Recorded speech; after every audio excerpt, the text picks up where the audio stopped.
Dit is cultuur uit De Hoeve, de band Alice Springs.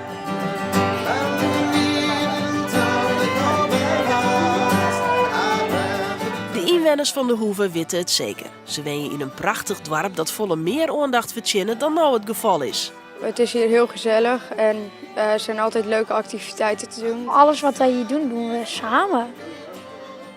Wij werken hier in één grote groep. Bloos doe je voor altijd waar je tinkst? Ja. Altijd? Ja, ik denk wel. En dus vinden ze het heeg tijd voor actie. De rest van Friesland, Nederland en het liefste wraad moet zien wat De Hoeve alle keer te bieden had. We willen eigenlijk een beetje De Hoeve op de kaart zetten, daar komt het eigenlijk op neer. En dat is juist ook voor allemaal mensen van buiten het dorp, die hier van alles kunnen zien straks. En daarom binnen de band van basisschool De Kleter drokt waande met keust en theater. Alles voor 2018, wanneer het dorp onjekje wil bij Ljouwert, de culturele haardstad van dat hier. Cultuur naar De Hoeve helje, dat is het wichtigste doel. Ljouwert die kent wel wat hulpbroeken en de stellingwerven leidt een beetje in het uithoekje van de provincie.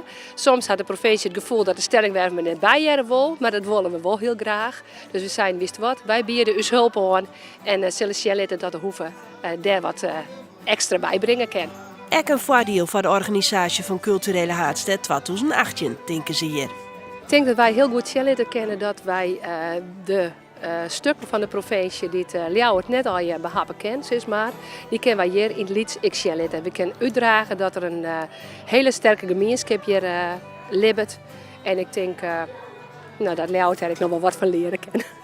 En zo hopen ze dat in 2018 net alleen nog Ljouwert, maar ook het pittoreske De Hoeve bomvol cultuur zit.